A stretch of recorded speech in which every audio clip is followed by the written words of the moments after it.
मुंबईवरून प्रचार सोडून आलेत आमचे दीपकजी आणि सुजानजी. सर्वप्रथम आपल्या सर्वांना नमस्कार, व्यासपीठावरील सर्वांना नमस्कार. वेळेअभावी मी सर्वांचा नामोल्लेख करत नाही. आदरणीय सुनील सर आणि दादा शिंदे दादा, आनंद शिंदे दादा, काय बोलू आता, आपले लोक दररोजच असतात, दररोजच बोलतोय, सर्वांना माहिती आहे. इथेच म्हटलं सुशांतजी म्हणजे तुमचेच लोक आहेत सगळे, तर तुम्ही तर नेहमीच बोलता. मित्र फार आपल्यावर ही निवडणूक लादली गेली आहे. सर्वप्रथम सर्वांनाच माहिती, आता आनंददादांनी सांगितले की आम्ही ज्यावेळेस चित्रपट महामंडळाचा अध्यक्ष झालो 2016ला, त्यावेळेस 18,000 सभासद चित्रपट महामंडळाचे होते. आणि आता 2026ला पाहिलं आपण तर 65,000 सभासद रजिस्टर आहेत महामंडळाचे. आणि त्यातील जवळजवळ 45,000 ते 50,000 सभासद हे या मतदानास पात्र होणार होते. ज्यावेळी अशा प्रकारे काही लोकांनी कोल्हापूरमधील निवडणूक लावली 2023ला, त्यावेळेस आमच्या लक्षात आलं की यांनी यासाठी लावलेली की या 45,000 सभासद जर मतदानास आले तर आपलं काही खरं नाही आहे, म्हणून त्यांना त्यापासून वंचित ठेवून ही निवडणूक लावावी. म्हणून 2023 साली त्यांनी निवडणूक लावली. आपल्या पुण्यातीलच 4 आपल्या सभासदांना आम्ही घेऊन हायकोर्टात गेलो आणि त्या निवडणुकीला स्थगिती आणली. 2023 नंतर 5-6 महिन्यामध्ये हा निकाल क्लिअर होणार होता, परंतु त्यांचं वातावरण आपल्याला मिळत असलेली साथ बघून या लोकांनी ही निवडणूक लांबवली. हायकोर्टातील तारीख 32 वेळा त्याचं हेअरिंग झालं, त्यातील फक्त 8 वेळा यांचे वकील हजर होते, 32 वेळा आपले वकील हजर होते. त्यानंतर तो स्टे उठवण्यासाठी ते सुप्रीम मध्ये गेले, तिथेही काही झालं नाही. आणि आता 8 मेला ज्यावेळेस हायकोर्ट आता पूर्ण झालं होतं की तुम्ही या नाही तर मी रिझल्ट देतो, म्हणून हायकोर्ट 10 जूनला रिझल्ट देणार होतं फायनल. त्या 45,000 अवर्ग सभासदांना मतदानाची संधी देणार होतं. हे करत असताना त्यांनी सुप्रीमचा स्टे उठवला आणि स्टे उठवल्यानंतर 4 मध्ये संगणमताने हे इलेक्शन आपल्याला लादलं. 15 तारखेला हायकोर्टला सुट्टी लागली आणि 17 तारखेला यांनी इलेक्शन डिक्लेअर केलं. 19 तारखेला फॉर्म भरायला दिले 4 दिवस आणि 7 तारखेला मतदान. आम्ही निवांत होतो की 10 जूनला निर्णय होणार आहे, आपले 45,000 अवर्ग सभासद होतील आणि त्यावेळेस महाराष्ट्रातील वेगवेगळ्या भागातून लोकांना प्रतिनिधित्व देता येईल, चांगले लोक या महामंडळात येतील आणि महामंडळ चांगल्या प्रकारे जाईल. आणि ज्यावेळेस 65,000 लोकांचं प्रतिनिधित्व आपण दारा करत असतो, मंत्रालयात गेलो कुठेही गेलो तर तेवढ्याच प्रकारे फार मोठ्या ऑर्गनायझेशनच्या कलाकारांचंही नेतृत्व करतात. आपले ज्यावेळेस कुठले प्रॉब्लेम्स असतील त्यावेळेस आपल्याला ते वजनदारपणे बोलता येतं. हे करत असताना इलेक्शन लावलं. आम्ही सुरुवातीला 1-2 दिवस तर आम्हाला काही कळतच नव्हते की कुणाला उभा करायचं काय करायचं. 3,400ची मतदार यादी बघितली, कोण वाटते, कसे वाटतात, विभाग वाईज पण बघावं लागतं, कुठल्या विभागात काम करतात, परत शहराच्या विभाग वाईज पण प्रत्येकाला नेतृत्व आलं पाहिजे. परंतु सुदैवाने चांगलं काम करत असतो आणि सदर संपर्कात असल्यामुळे आम्हाला एका दिवसात आमचे मतदार मिळाले. मी ज्यांना फोन केला, मोठी नावं, म्हणजे तुम्हाला उदाहरण द्यायचं सुशांतजींना पण माहिती आहे, मी महेश मांजरेकरांना फोन केला. म्हणलं असं महेशजी, माझी इच्छा आहे की इलेक्शन डिपार्टमेंटमध्ये तुम्ही उभा राहा. ते म्हटले अरे मला आनंद वाटेल, पण मला एवढं माहित नाही महामंडळाचं, तुमचं चांगलं काम करता तुम्ही त्याच्यात नाही. म्हटले या तर तुम्हाला. एका मिनिटात त्यांनी होकार दिला.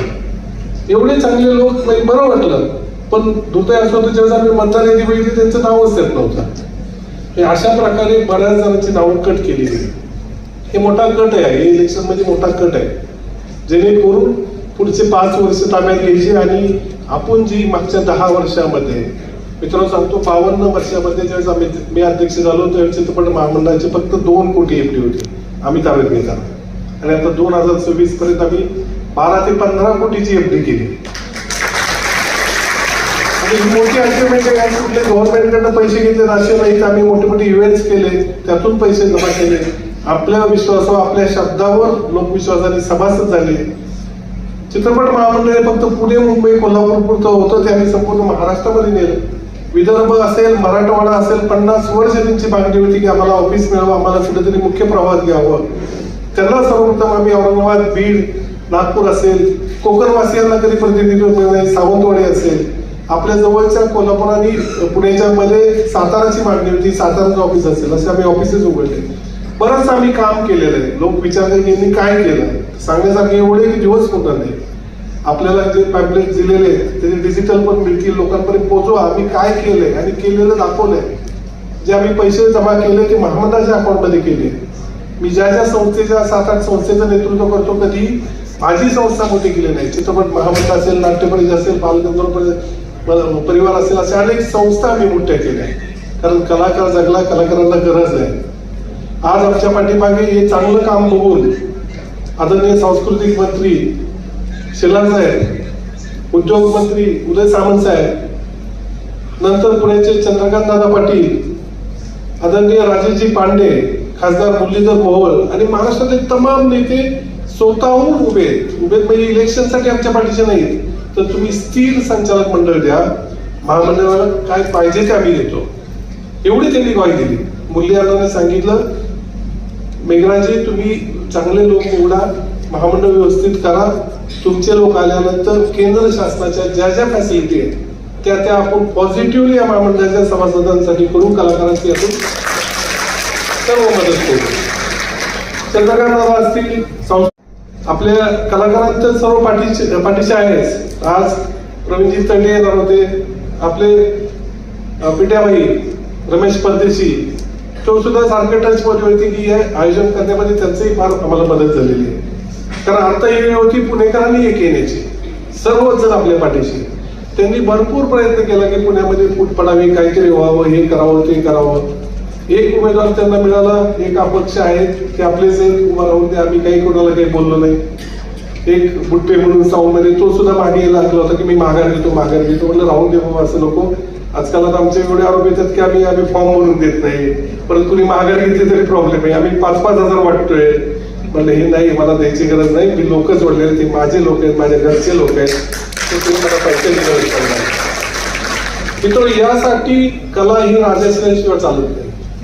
आदरणीय उदय सामंत साहेबांनी सांगितलं, ज्यावेळेस निलमताईंना घेण्याचा विषय आला, तो एक विषय सांगतो खास. हे फॉर्म भरायच्या शेवटच्या दिवसापर्यंत हिरोईन कुठली तयार होत नव्हती, कारण चित्रपट महामंडळामध्ये बरेच बदनामी होती, वाद होतात. तर त्यामुळे मेघराजी आम्ही तुमच्या पाठीची आहोत, पण उभं राहायला नको, आम्हाला काम सांगा काय. मी सर्वांशीच बोललो, किशोरी झालेपासून वर्षाताईंशी सुद्धा बोललो, वर्षा उसगावकर. तेही म्हटलं नाही, मी फार आजकाल बिझी असते, मला आता हिंदी सिरियल करते, मला वेळच नाही, मी वेळ देऊ शकत नाही. म्हणलं ठीक आहे ताई, काय हरकत नाही. पितांबर काळे, सतीश रणदिवे, सर्वच जुन्या संचालकांनाही विचारलं की असं होऊ नये की आपण 10 वर्षाबरोबर काम केलं आणि नवीन करताना विचारलं नाही, किंवा निकिताताईंना विचारलं, मी त्यांना सुद्धा फोन केलेला, सर्वांना विचारलं. हे करत असताना ज्यावेळेस आम्हाला कोणीच दिलं नव्हतं, त्यावेळेस एक नाव सापडलं आम्हाला, ते नीलम शिर्के. अरे म्हणजे चांगलं व्यक्तिमत्व आहे, आम्हाला वाटलं नाही की त्या वर्गाचं नाव आहे. मग मी लगेच नीलमताईंना फोन लावला, कारण त्यांचं बालरंगभूमी परिषद असेल, नाट्य परिषदेवर आम्ही नियामक मंडळ एकत्र काम करतो. अतिशय काम करणारं व्यक्तिमत्व, म्हणजे एवढे महिला कलाकार पाहिजे. कलाकार कशासाठी घेतो की आपल्याला त्यांच्या चेहऱ्याचा उपयोग व्हावा, काही कामं आपल्याकडे होत असतील किंवा मंत्रालयात गेलं तर काम व्हावं. सुजातजी शेलार चेहरा तर आहे, पण व्यक्ती म्हणून काय करतात त्यांनी सांगितलं की 5,000 पासून 5 लाखापर्यंत त्यांनी सरकारमधून मदत करून घेतली. मला नेहमीच विचारतात की सांस्कृतिक क्षेत्रात राजकीय ज्या पक्षांच्या सगळ्या हे आहेत त्या असाव्यात की नाही. माझं म्हणणं नेहमी असाव्यात, सरकारमधल्या पक्षांचे पण असावेत, विरोधातले पण असावेत. ज्यावेळेला आपल्याला काही मदत पाहिजे आपण त्यांच्याकडे घेऊ शकतो, आपले काही काम होत नसतील तर विरोधी पक्षांचे सांस्कृतिक सेलकडून त्याचा आवाज उठवू शकतो. अशी काम करणारी व्यक्ती पाहिजे, असे चेहरे पाहिजेत, म्हणून आपण सेलिब्रिटी घेतो. परंतु निलमताई वेगळंच आहे. निलमताई सेलिब्रिटी तर आहेतच, पण काम करणारं एवढं मोठं व्यक्तिमत्व आहे. ज्या प्रकारे त्यांनी बालरंगभूमी परिषद, नाट्य परिषद ज्या प्रकारे काम करतायत, म्हणून मला वाटतं की आपल्याला चांगलं नाव मिळालं. निलमताई म्हटलं मला एक दिवस विचार करून द्या, साहेबांना विचारून द्या. साहेबांशी बोललो, साहेब म्हणले ठीक आहे, करा, मेघराजी चांगलं काम आहे तुमच्या कार्यालयामध्ये, देऊ करा. शेवटच्या दिवशी आम्ही दुपारी 2 वाजता निलमताईचा फॉर्म भरला 22 तारखेला. तोपर्यंत कुणीही तयार नव्हतं. 5 वाजेपर्यंत मदत होती, 4:45 वाजता वर्षा उसगावकरांचा फॉर्म भरला गेला. फार मोठं षडयंत्र होतं की अरे म्हटलं आम्ही तर धक्काच बसला. पितांबर काळे, सतीश रणदिवे हे जे फॉर्म भरणार होते ते अचानक असं. त्यानंतर राजकीय विषय चालू झाला की राजकारण्यांचा प्रवेश, निलमताईंबद्दल बोलणं, हे 2 दिवस आमचे पुढचे 23-24 अतिशय वाईट गेले. साहेब पण डिस्टर्ब झाले, निलमताई पण डिस्टर्ब झाले की मी वेगळ्या उद्देशाने आलते. आणि आम्ही कुठं नीलम सामंत म्हणून घेतलं नव्हतं, तर नीलम शिर्के म्हणून त्यांना घेतलं होतं. हे झाल्यानंतर नीलमताई म्हटले की अरे मेघनाजी, माझ्यामुळे जर तुम्हाला त्रास होणार असेल आणि पॉलिटिकल दबाव टाकतोय किंवा अशा गोष्टी होत असेल, ते पण विचित्र आहे. शेवटच्या दिवसापर्यंत 70 फॉर्म भरले गेले. सीसीटीव्ही कॅमेरा चित्रपट महामंडळाच्या कोल्हापूर ऑफिसमध्ये त्यात 70 कॅमेरा होते. ज्या वर्षावर पितांबर काळे रणजीवेचा फॉर्म भरला, मी त्यांच्या पाया पडून माझाही फॉर्म भरला. आणि हेच लोक सांगतात की विजय पाटकरांचा फॉर्म विजय पाटकरांना भरून दिला नाही. कुठल्या मंत्र्याच्या दबावाच्या ओएसडी, कोणी ओएसडी नव्हतं, कोणी मंत्र्यांचे लोक नव्हते, कोणी नव्हते. मी आणि आम्ही नीलमताई आमचे सगळे ग्रुप आम्ही आमचा फॉर्म भरला होता. आम्ही त्यांना सांगितलं 17 आमचे उमेदवार होते, 43 विरोधकांनी फॉर्म भरला होता. तिथं पुन्हा दबाव आला नाही, तिथे सर्वांचे फॉर्म भरले गेले, विजय पाटकरांचाच का भरून दिलं नाही. परत लक्षात आलं हा सगळा ड्रामा आहे, प्री प्लॅन ड्रामा आहे. आणि गेले 2 दिवस आपण पाहतोय आजकाल माझे सुशांतचे वाद असतील, ते माझे दादाजी अंकरांचे वाद असतील, ते जुने व्हिडिओ काढतात आणि चालू आहे. ठीक आहे, चालतंय, यात आम्हाला काही नाही. 5,000चा विषय म्हटला. मित्रांनो, सांगण्यात तात्पर्य हे सगळं करत असताना कसं तरी पॅनल जमा झालं. नीलमताई म्हटले की नाही, वर्षाताई खरंच सिनियर आहे. मी वर्षाताई नीलम शिर्केंचा कॉन्फरन्स कॉल घेतला आणि नीलमताईने वर्षाताई खरंच तुम्हाला इच्छा असेल काम करायची तर मी माघार घेते. आणि नीलमताईने त्याच दिवशी आपला फॉर्म माघारी घेतला. खरोखर आपण जोरात ट्राय होऊन नीलमताईचं आभार मानले पाहिजे. आम्हाला अतिशय वाईट वाटलं की एक जागा काढत नसताना आपण दिली. तर म्हणजे ठीक आहे, वर्षाताई गेल्या तरी कुठेतरी महामंडळात आमच्यावरच येणार आहेत, काही प्रॉब्लेम नाही. नीलमताई म्हटल्या मी संचालक नाही झाले चालेल, पण मी महामंडळासाठी काम करेन. ते आत्ता सुद्धा मुंबई जोमाने आपलं काम करतात. पॅनलसाठी व्हिडिओ पण दिलेला आहे. सांगण्याचं की तुम्हाला फक्त तुमचा चेहरा आणि फक्त तुम्हाला खुर्ची पाहिजे असं उपयोग नाहीये. तर तुम्हाला काम करणारी एक व्यक्ती आपल्यातनं गेली. आज एक चांगल्या व्यक्तीची जागा वर्षा उसगावकरांनी घेतली, याचं वाईट वाटतं. वर्षा उसगावकर 10 वर्ष माझ्याबरोबर होत्या. मला काही कोणावर टीका करायची नाही, मी काम केलं करा. तर आता एक व्यक्ती आहे चांगलं करणार होती, त्यांना संधी द्यायला पाहिजे. पण काही हरकत नाही, नीलमताई आपल्यावर परत असतीलच. ज्यावेळेस आपलं पूर्ण संचालक मंडळ तयार होईल त्यावेळेस ते आपल्याला दिसेलच, ते आपल्यावर असतीलच. मित्रांनो, यात सांगायचं की ही लढाई फार ठिकाणी शेवटची लढाई आहे.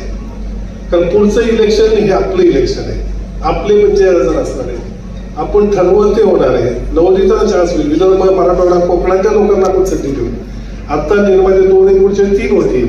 संख्या वाढू, संचालक मंडळ वाढू, सर्वांना संधी मिळेल. आजकाल इतक्या लोकांना आम्हाला तो फॉर्म माघारी घ्यायला विनंती करावी लागली, ती होणार नाही.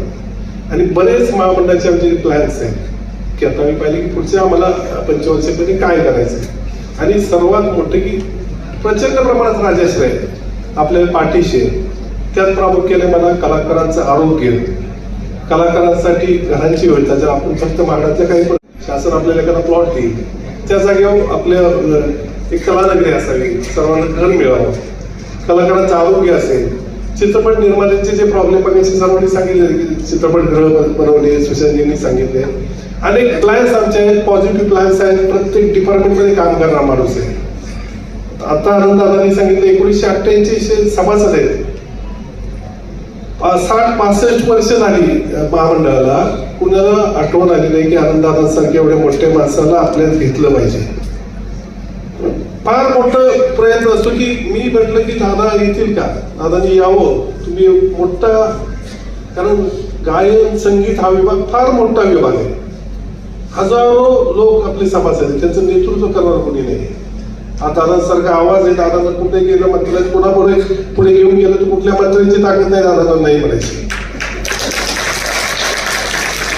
अशी लोक पाहिजे. सुशांतजी अभिनेत्याचं नेतृत्व करणार आहेत.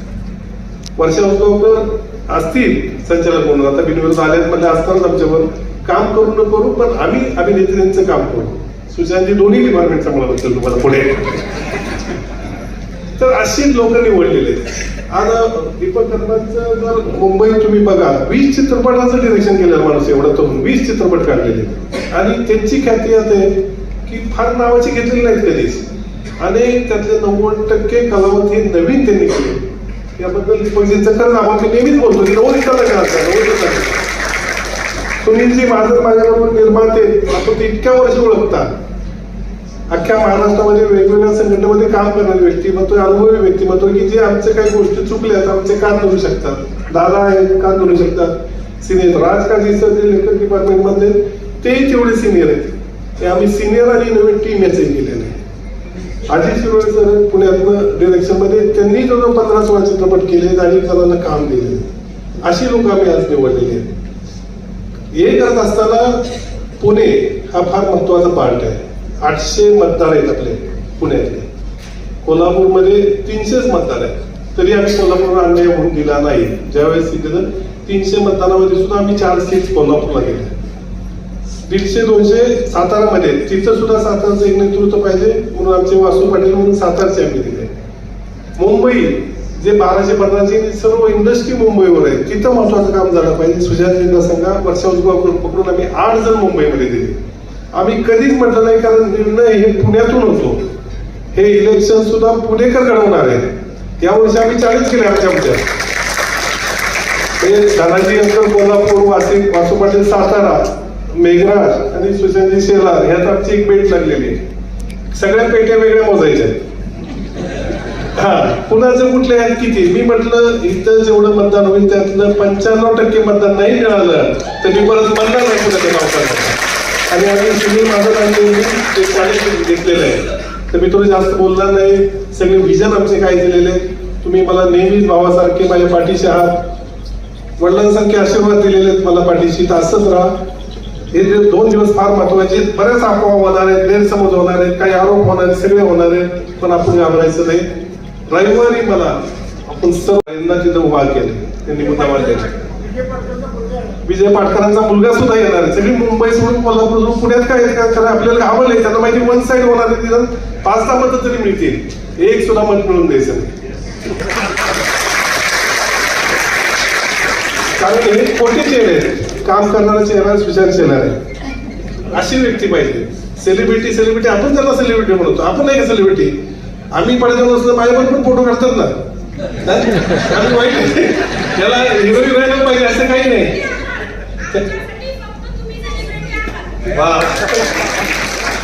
त्यामुळे ती पुण्याची ताकद परत एकदा दाखवायची. त्या सेलिब्रिटी अर्ध्या तासात तिथनं एसपी कॉलेज सोडून गेले पाहिजे. त्यासाठी तुम्ही मला पाहिजे तिकडे. त्यावेळेस आपला 700-800 लोकांचा मॉब दिसेल. आपल्या कॅप आपण सगळे पतंग दिसेल. आपण या नाट्य परिषदेला करून दाखवलंय. मागच्या वेळेच्या इलेक्शनला कोणाचा स्टॉल सुद्धा नव्हता बाकीच्यांचा. तसंच ऐकायचं. आपण काही बोलायचं नाही. आल्यावर रिस्पेक्ट करा. या वर्षात मी बोलतो, मी अध्यक्ष म्हणून भेटतो त्यांना. पण तुम्ही मला पतंग म्हणून सकाळी 7:30 वाजता तिथं पाहिजे. 5 वाजेपर्यंत एक मतदान आपलं. आपण म्हणतो 90-95 माझं साहेब म्हणले तेवढं मतदान झालंच पाहिजे आपलं.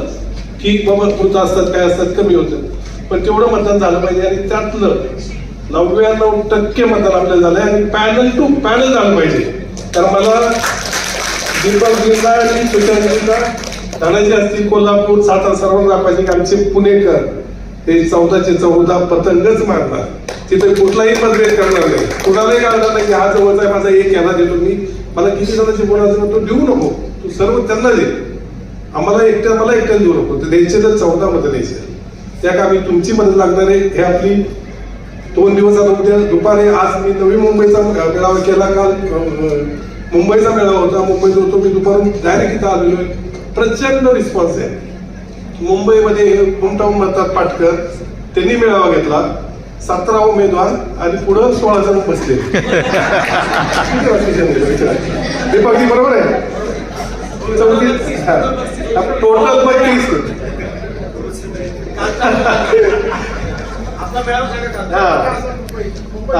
काल मुंबईचा आम्ही मेळावा केला. मुंबई हॉल छोटा पडला. 250 ते 300 मतदार तिथे आले होते माझ्यासमोर. मुंबईमध्ये सोपं नाही लोक गोळा करणं.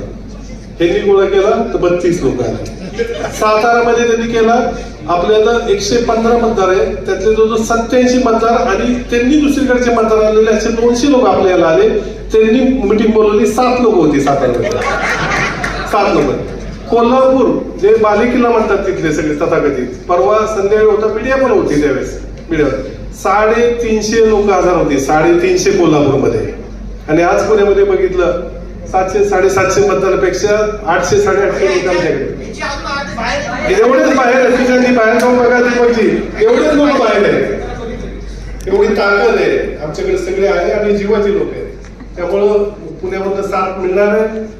7 तारखेला सकाळी 8 वाजता मतदान चालू होणार आहे. पूर्ण अलर्ट राहायचं. आपला एक एक माणूस, सगळी व्यवस्था त्याची येणं वगैरे तो पोहोचला पाहिजे. वृद्ध असतील त्यांना घेऊन येऊ. आपण कुठेही घाल राहता कामा नये एवढंच सांगतो. 14ची 14 मतपत्रिकाला पडली पाहिजे. मी जास्त वेळ घेत नाही, जेवणाची वेळ झालेली आहे. सर्वांचे मनपूर्वक आभार मानतो, धन्यवाद, आभार मानतो.